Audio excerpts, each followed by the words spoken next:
Going to test Carly's carriage. It is a, read that out to me. 891. KnitKing, right. Right, which is the same as the brother for Right, those who it's don't been know. deep soaked. I'm going to have to back up a little to get out of the way of the yarn. Okay, try that. Right now we're working in Fair Isle. And it's doing beautifully. This is actually my third time through everything with this machine.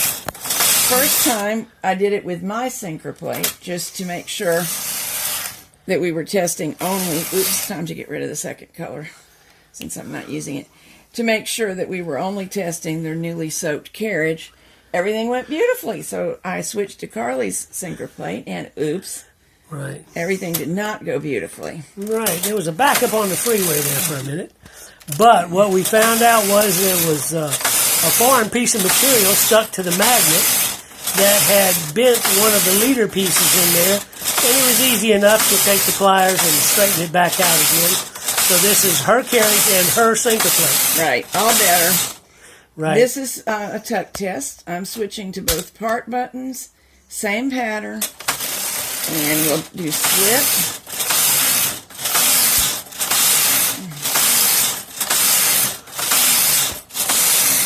And this is me not getting my fingers in the way of the camera. We've had to work on that. All right, I'm going to go back to N, and we'll do a little short rowing. Let's see. I don't need to be in KC for N. One thing I do like to do is switch to H for hold and do a little bit of short rowing, because it shows up issues that nothing else shows up. And you will see black goo dripping. It's not really goo.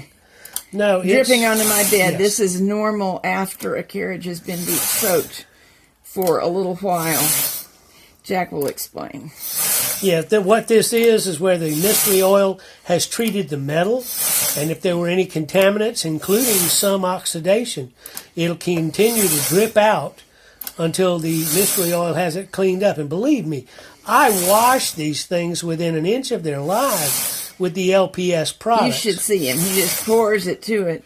But even so, this is a normal part of the process. However, it is so effective, and this thing is running smooth as silk. Right. Every single time Jack fixes one up and I test it, I think, I want this one.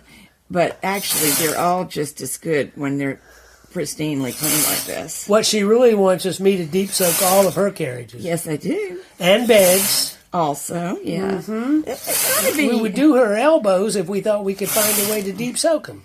Now, obviously, I got holes because I didn't wrap the adjoining needles while short rowing. But short rowing is a good test because it tests hold position, normal working, and upper working position. Like that. So I believe my swatch is about to hit the floor, and I have knitted every stitch this will knit. You want to flip it up and go over showing what we've got. We're going to send her the swatch. We always do. Yep. But it's nice to show what we've gotten as a result. All right. There's the little pocket for the Stocking short knit row. with short rowing. Lift it up onto the bed there if you can. Okay, there you go. This section is slip stitch. You see the texture made by the little slipped stitches is straight across bars of yarn. This one's wider, as tuck always is, and that's what it is, tuck.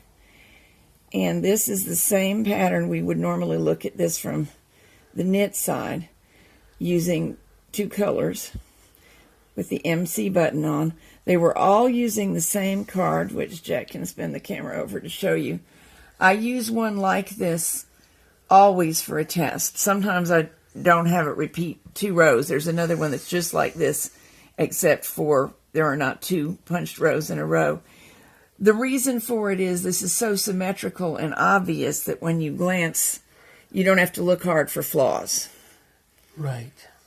But there obviously aren't any. I'm extremely pleased with how this is knitting. Very good. Let's hope Carly's happy too. Okay.